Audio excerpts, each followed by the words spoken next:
All right. Hello, everyone. Thank you for joining us today for our expert webinar on building measurable outcomes with OKRs. We are still seeing a few people logging in, so I'm going to give them a couple of minutes so that all the registrants have the opportunity to join the webinar from the beginning. We'll get started soon.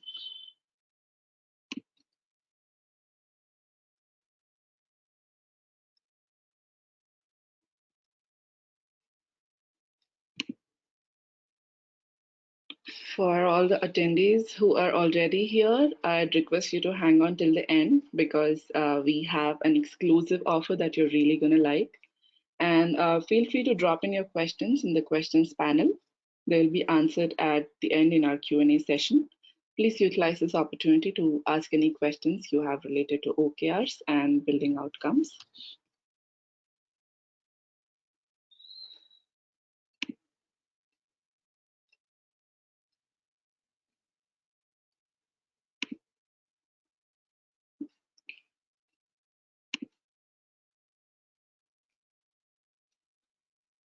Let's just give it a couple of minutes.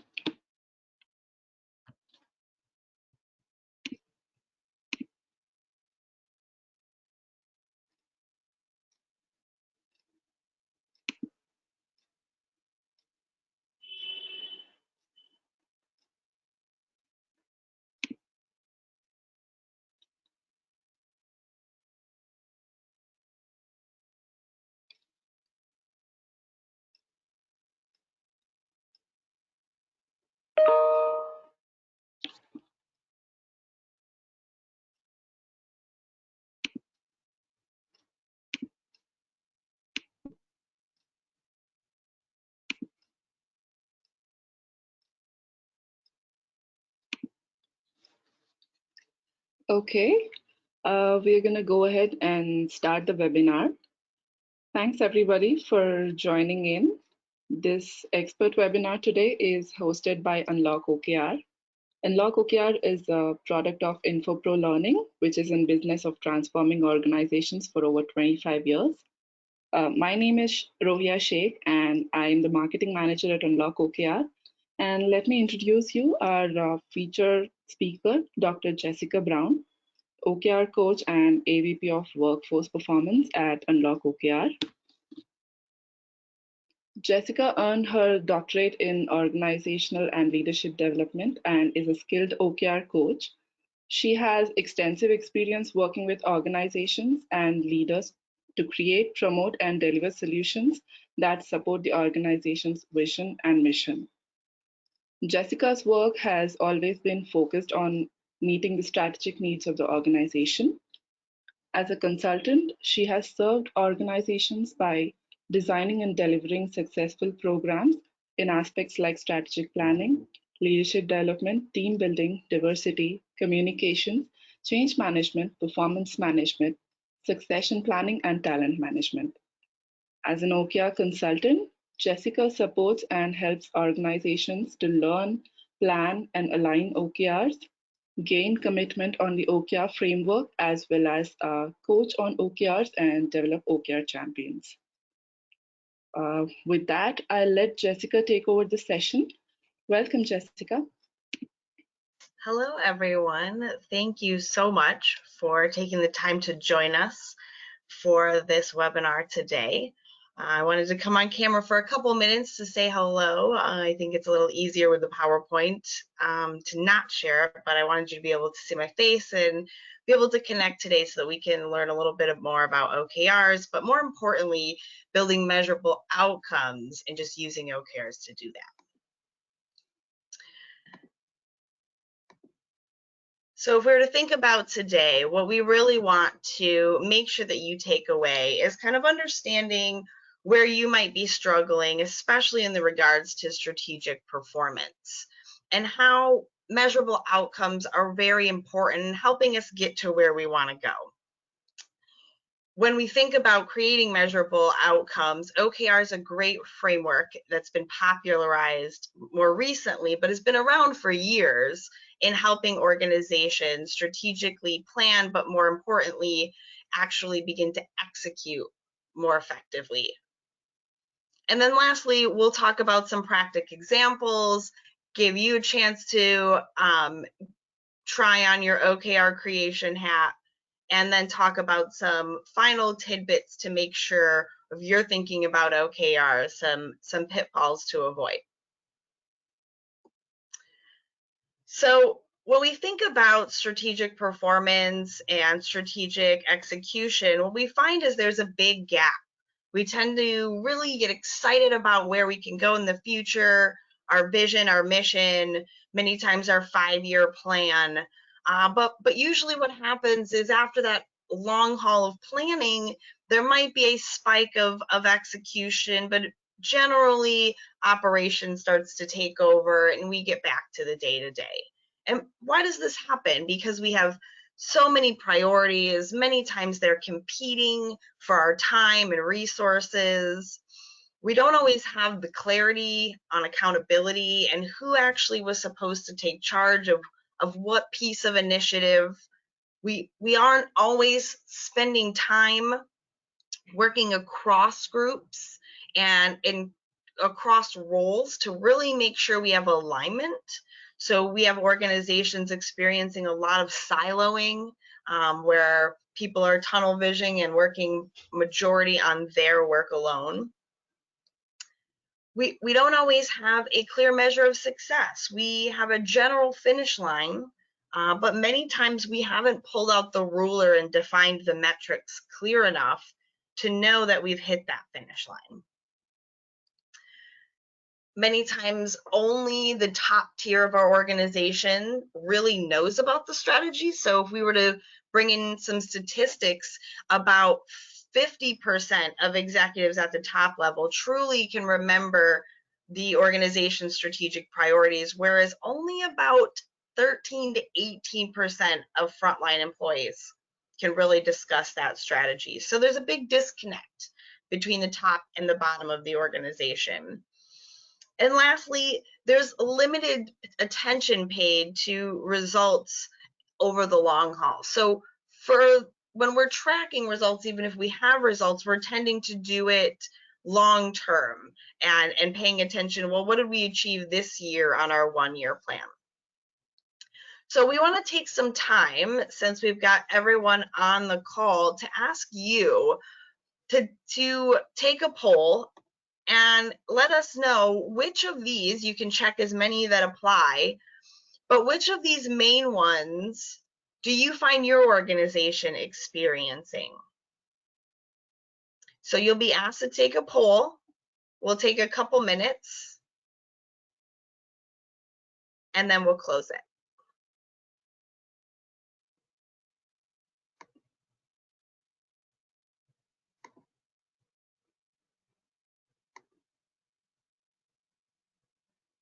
And then we'll ask Maria to share the results.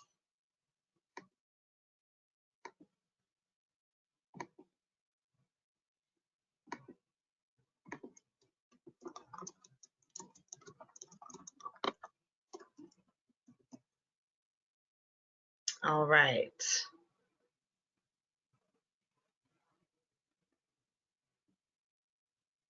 Maria, how many do we have taken the poll so far?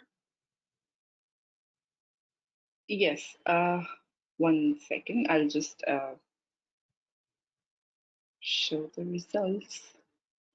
Okay, so 100% of them are saying they are experiencing lack of alignment, and 50% are saying they the only top tier owns and focuses on the strategy, and too many are competing priorities, that's at 50%, and lack of accountability, 25%, and no clear measure of success at 25%.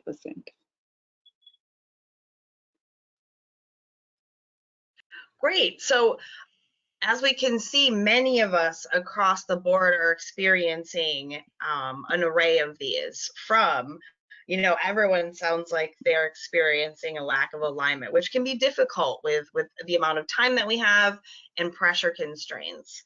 And as we heard, both the disconnect between competing priorities and the top tier owning the strategy makes a lot of sense for those to be even, because many times the top tier is dictating down some of those new competing priorities, that new shiny object that we want to follow. Awesome. Well, thank you for sharing that. That will help us, again, continue to make sure that we're talking in ways to help you gain alignment. So why do we want measurable outcomes? What do they really provide? Why do we spend time trying to become more and more measurable and more outcomes focused? The reason being because they help us gain that focus and clarity. If we know exactly what success looks like, we're able to focus on the tasks to get there, more importantly. If we know what success looks like, we're also able to share and align across roles in the team and across teams in the organization and levels in the organization to make sure that both our leader above us agrees that we're working on the right goal of success. We've communicated to our teams that we're working on the same level of success, and therefore everyone is working in the same direction and very, very clear what that finish line looks like. And not only is it a clear finish line, it's an aspirational finish line. So we're able to use OKRs to continuously inspire our organization towards improvement and what we like to call greatness. When we're thinking strategic performance, we want to shoot a little bit for the moon. We want to stretch ourselves. We want to be exciting and innovative and cutting edge. Our strategic goals typically are not borderline, and they are aspirational. So it helps to inspire the organization while giving them clear direction. If we're inspired, we tend to stretch our abilities. If we stretch our abilities, we actually achieve more than we would have if we didn't. And therefore, another aspect to why OKRs is helping organizations achieve more and more performance. If we have measurable outcomes, we're able to track results regularly, so we're able to know about progress regularly, and we're able to adjust and flex based on what our results are and how our progress is trending towards our timeline goal. And then lastly, they help enable transparency and trust across the organization. If I know what you're working on and what success looks like for you, you know what it looks like for me. We know that we're both pulling our weight, but more importantly, we know when and how we're able to support each other. And this boosts that trust that everyone's pulling their weight and contributing, and that collaboration. And lastly, what we've talked about many times, the more we have all these pieces in play, the more likely we are able to achieve our business results, and more importantly, achieve them quicker than before. So how does OKRs help us build more measurable outcomes? Particularly because OKRs is aligned with many other methodologies. So any level of strategic planning that's already been conducted, OKRs tends to fit into, because it's very simplistic, but very effective. OKRs works, as we mentioned, because it both provides the rigor of measurement with the coupling of inspiration and aspiration.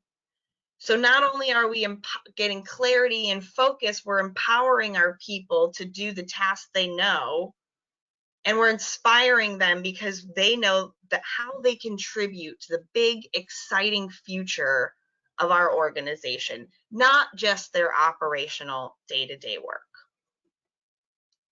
It helps make sure that we have a transition from not only that goal planning and goal setting, right, to that goal achieving, that execution.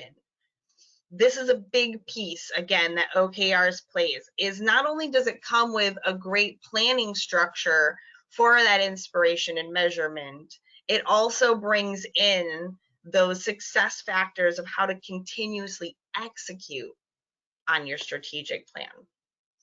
It helps employees prioritize, align, and measure their work. So we have this measurement at all layers of the organization, not just that top layer. It makes sure that, again, we're achieving and challenging ourselves, and we're getting more of that performance. So let's look at what an objective is and what a key result is. And an example. If we were to describe an objective, the main purpose of an objective is direction and intent. The big words that we tend to answer in an objective is what we're working on and why we're working on it. So objectives do not contain numbers, and objectives are meant to be inspirational. So if we don't get a little bit of excitement from reading the objective, we're probably missing some of the why. So if we were to look at this objective, it could have just been cultivate a creative work environment. That is what we want to do. However, the true power comes in why it matters. Why are we focused on this? Why are we focused on this now? What is our intention by focusing on this? And that is to attract and retain top talent. We want a great organization with high quality talent that wants to stay here. So if we read that all together, we get the what are we working on and why is it important? So we want to cultivate a creative work environment to attract and retain top talent. It's a little more exciting, a little more inspirational when we put it all together. If we go into key results, these provide clarity on how success is measured by focusing on the outcome. And when we say outcome, it's about the end of the cycle. So this is about measurement, where we should always have a number included. Many times a percentage, a numeric number, could be a dollar amount, but something that's measuring that end state that we want to reach. And so with this objective, we want at the end of this cycle to have 90% employee engagement. We want to have 5 improvement plans on ways to improve our employee engagement, what things we're going to do. And we want to have 100% of a creative idea sharing process established. So we want to capture employees' ideas. So we want to entirely establish and create that process this quarter. So overall, these are not tasks. These are end states. We have the process is already established. We have the improvement plans, and we have the score. Before we go on, any questions around O's versus KRs that we have?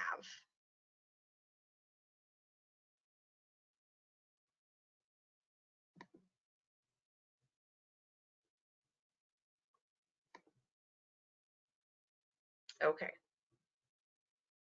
great. So how do we distinguish outputs versus outcomes? Outcomes are what the business wants or needs to achieve in the end. So these tend to be thinking in a past tense state. So we ask ourselves, what will we have in the end? What is the best thing we could possibly have at the end of doing all of the tasks and all of the work that we know we have to do? What is that end outcome? However, outputs focus on the actions and the items that you have to do to contribute to achieving that outcome. So these are what we must do to get there. So for example, a business outcome could be increased customer satisfaction. In the end, we want higher satisfaction.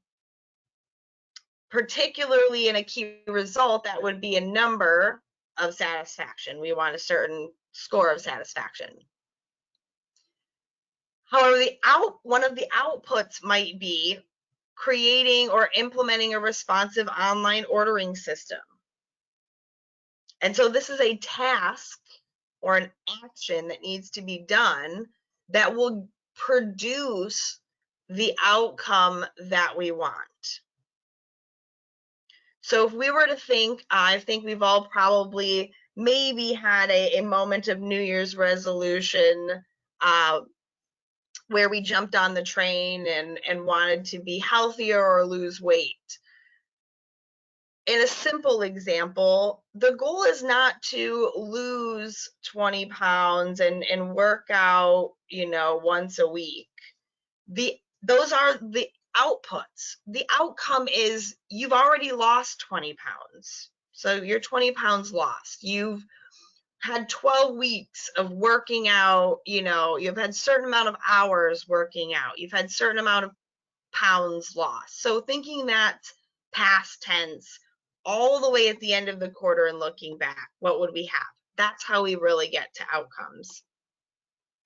So let's go a little deeper here. So let's say our objective is unlock the potential of our employees, and we have some key results. We're going to create a plan for employee engagement. We're going to hold some focus groups to learn about people's thoughts. We're going to identify improvement areas, and then apparently we're going to identify prioritize improvement areas. That's a task list.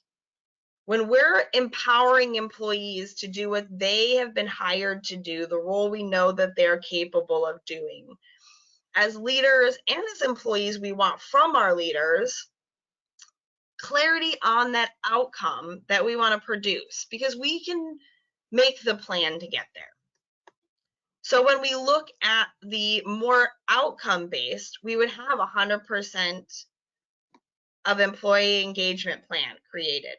And many times, to be even more specific, when we're using something like 100%, we're very clear from the beginning those milestones of what percentage, so we're not arbitrarily tracking. We also, instead of hold some focus groups, we're specifically going to have conducted 3 focus groups. We're going to have identified 5 top improvement areas, and we're going to have the 5 plans drafted. Because it's thinking at the end, so they're already done. This helps us get closer and closer to outcomes by asking ourselves, well, if I were to hold the focus groups, what would I have? Or what would I have produced? If I were to do that task, what would I have produced?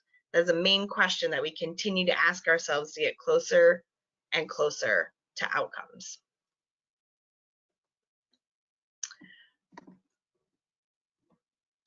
So we wanted to just provide some examples in a similar way to departments. So we have a higher level company objective and we have a department objective. But what we really want to do is give you all an opportunity to try this on and practice yourselves. So grab a piece of paper, take about take a minute or two and think about a key result. Rohia, they can speak, right? Yes. You can all drop your key results in the chat.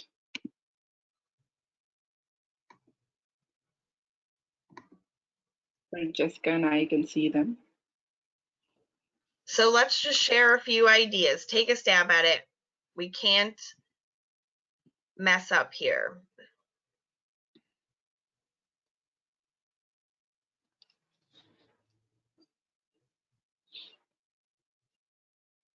Feel free to speak as well.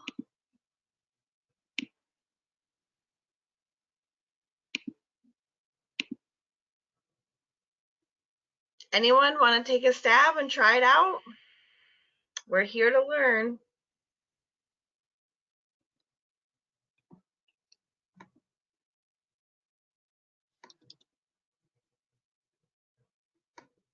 All right. This was a good opportunity. We wanted to give you an opportunity to be able to kind of practice and get some feedback.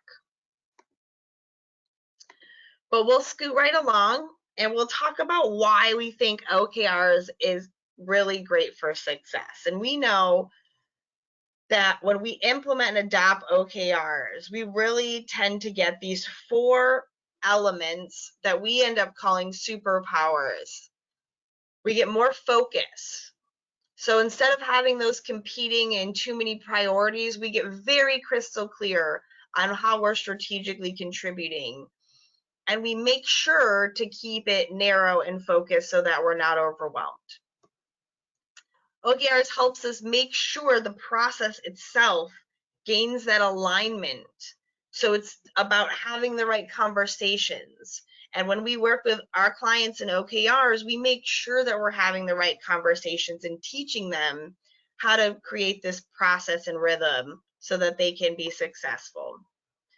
Number 3, just mentioned that rhythm. If we're doing the right behaviors consistently over time, they become a habit, and we develop not only in our own self and our teams, but our whole organization. We develop an organizational battle rhythm where we're all marching to the same beat in the same direction at the same time. And lastly, the 4th power is that factor of agility. This is that ability to pivot on demand. When trouble arises, we can flex. When we're behind on something, we're able to immediately give it attention and get it back to on task. So these 4 elements are the big reasons, the superpowers, the reasons that we truly believe and have found OKRs leads to that middle success of connecting that strategy to execution and getting to those outcomes instead of the giant task list that many of us have. So if we implement that, many times what happens is when we implement it and we make a mistake is we haven't paid enough time and attention to limiting and what focus means, guaranteeing those alignment behaviors and those rhythm and execution behaviors are in place throughout the organization. Sometimes it doesn't work because we're not measuring results and we're not measuring them often enough to be able to flex. Oftentimes, we are linking strategic priorities and objectives to performance, which dulls inspiration, innovation, and mostly puts people in a compliance mode, because if my performance is based on OKRs, then I'm going to set bare minimum key results. I'm not going to shoot for the moon, and I'm going to do whatever I can to look like I achieve them 100% all of the time so that I can get a raise or recognition. The other piece is not designating a specific person in the organization to keep the organizational rhythm and alignment and focus on par. Just like we do with other processes and systems, someone needs to own it as a champion, because OKRs is a simple framework, but it is a full change management. It is an organizational transformation from more operational thinking to everyone thinking more strategically. The last thing that we find is the biggest faux pas that people make with OKRs is not focusing on teams. OKRs is a team sport. So executives know the strategy, but the frontline doesn't. That's because we haven't included the teams in planning. We know that if you're included in planning, you're more likely to buy into the plan, to want to execute on the plan.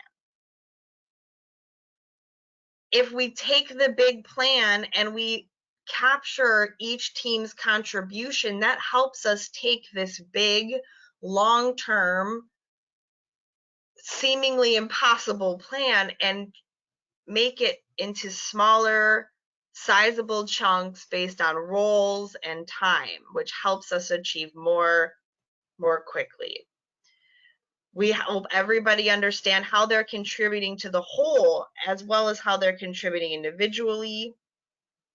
We've talked about productivity because we're helping eliminate those distractions and saying, we agree, these are the top priorities for this quarter, and we improve collaboration. So what we want to put out there is this ability for you all to see how your organization or team measures up on our 4 superpowers. So what we're offering is a free strategy to execution assessment that will allow you to answer some questions, and you can actually share it with multiple people in your organization as long as you enter the same information in the first field where you're asked clearly to give your name and organization so that we can make sure you get your information. We like to use this assessment to help organizations and teams realize where their gaps may be and where they can improve. So if you are interested, we will be sending this out. It's only for our attendees today. And of course, anyone on your specific teams. But this will help us identify, or help you identify, where you would best benefit from OKRs and more strategic execution, whether it be focus, alignment, rhythm, or agility. And if you complete the assessment, we are offering a 30-minute results review where we'll sit down with you as an OKR expert coach and talk you through your results and potentially how you may be able to improve those areas for your team or your organization. So this is an exclusive offer today that you'll be receiving in your email after our webinar just for attending today. As we appreciate your time and attention, knowing that moving all organizations forward, time is a very important commodity. So now we want to open it up to the floor and start to take any questions that we may have in regards to what we discussed today, OKRs, the challenges. Okay, we have a couple of questions from the audience today. So the first question is how to improve an existing OKR process. Can you give any tips? Say it one more time. I can't see How the chat. to improve an existing OKR process? Great question. I think the assessment's going to be a great opportunity for you to think through some of the things and pinpoint some of that. Knowing that each organization does OKRs differently, we have a very team-oriented focus. So improving over time, there's always writing better OKRs, becoming more measurable. There's always including more and more people into OKRs who are participating in doing OKRs. And then there is all of the behaviors and conversations that happen through the planning and execution of OKRs that could potentially be improved based on, the team or the organization's current process or functioning. What I would want to know is, what are you not getting out of OKRs that you would want more of? And that would help me understand where more. Okay. Yeah. We have one more question, Jessica. Then we'll wrap up the session. Can employee performance be evaluated using OKRs? So I'm going to go to semantics of can. Are you able to? Yes. Do we recommend it? Extremely no. And here's why. We want to think about an organization's performance or even organizational thinking in 2 general realms. We have our operational realm, which is that day-to-day, in and out, things that we're doing for our customers that are part of our job description.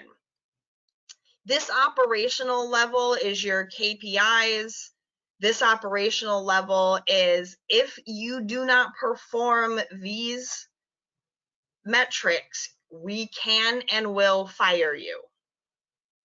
Right? So we want these metrics to be very, very realistic, very, very fair, very, very accurate. When we move to OKRs, this is about strategy. This is about the future of the organization, the next 5 years, reaching our vision, that really inspirational, aspirational piece. And when we're doing organizational dreaming and shooting for strategy, we want to keep the door open for stretching ourselves. What we find is when OKRs are tied to performance, people set the bar low, they aren't aspirational, and therefore our organization stays very subpar. Even if they do set them aspirational, they are fudging the numbers, so to speak, skewing the scale. They'll write less. So for the most part, we try to keep these two realms distinct in saying we want you to be aspirational with OKRs and inventive and innovative with OKRs. You're not going to be penalized for not achieving the OKRs. However, when it comes to performance evaluations, you will be penalized if you're not participating in the process of OKRs. Does that make sense?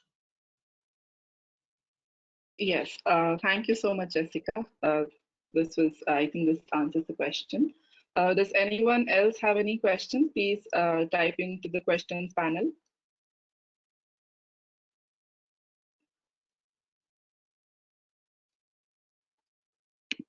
All right, then.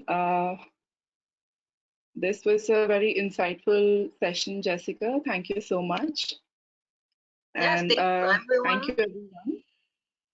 Yeah, you'll soon receive an email with the link for the free assessment. Remember, you all have an opportunity to get a free 30-minute results review by an expert OKR coach. All you have to do is spend 5 minutes to take the assessment. All right, we look forward to add value to your OKR journey. Thank you so much for attending. Hope you're all staying safe. Thank you. Thank you, Jessica. Thank you, everyone, for attending. Bye-bye. Everyone have a great, wonderful evening and day.